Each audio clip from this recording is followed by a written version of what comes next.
तो जिन महिला वोटर्स को सत्ता की चाबी कहा जाता है, इस बार के चुनाव में महिला वोटर्स का वोट कम पड़ा।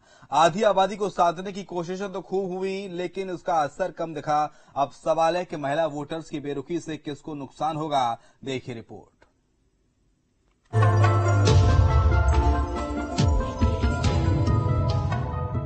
आधी आबादी यानी कि देश की महिलाएं, जिन्हें सत्ता की चाबी कहा जाता है। माना जाता है कि आधी आबादी का जिसे साथ मिलता है, सत्ता पर वही विराजमान होता है। लेकिन 2024 के चुनाव में महिला वोटरों की बेरुखी राजनीतिक पार्टियों की चिंताएं बढ़ा रही है।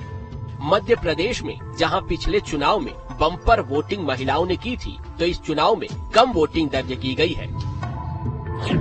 महिलाओं का वोट प्रतिशत 64.24% रहा। पुरुषों का वोट प्रतिशत 69.37% रहा। पुरुषों की तुलना में 5% कम वोटिंग महिलाओं ने की। 2019 में महिलाओं का वोट प्रतिशत 68.48% था। 2019 की तुलना में 2.51% कम वोटिंग महिलाओं ने की।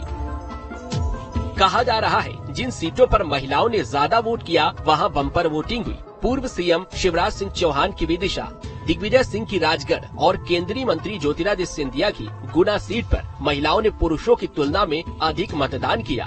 भिंड, ग्वालियर और सागर संसदीय क्षेत्र में महिलाएं आगे रहीं।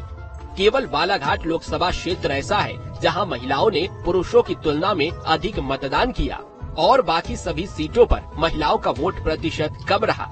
6 महीने पहले हुए विधानसभा चुनावों में महिलाओं ने बढ़ चढ़कर वोटिंग की थी, लेकिन लोकसभा चुनावों में महिलाओं का वोट के प्रति उत्साह कम नजर आया है। हम 2019 का चुनाव देखें या 2014 का लोकसभा का चुनाव देखें, उसकी तुलना में महिलाओं का वोटिंग प्रतिशत जो है, मतदान प्रतिशत इस चुनाव में कम हुआ है। तो स्वाभाविक रूप से ये एक आश्चर्यजनक है। कांग्रेस की ने तो 1-1 लाख रुपए देने की भी बातचीत की थी और भाजपा की लाडली लक्ष्मी योजना या मेहतारी बंधन योजना छत्तीसगढ़ में चली रही है।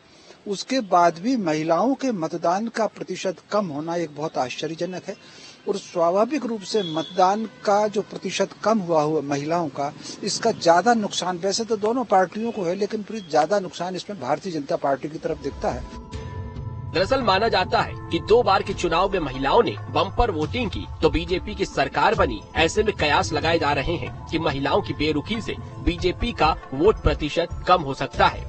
इस चुनाव में केंद्र की कोई बड़ी योजना महिलाओं को नहीं लुभा पाई और न ही विपक्ष की नारी न्याय का असर दिखा। हालांकि देखना होगा 4 जून को जनता का फैसला क्या होगा।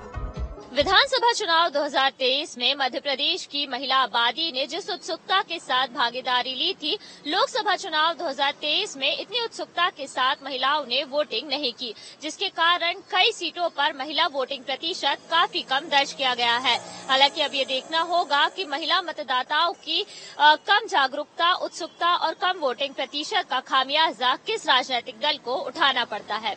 वीडियो जर्नलिस्ट अभय के साथ नीलम गुरवे, न्यूज स्टेट मध्य प्रदेश, छत्तीसगढ़।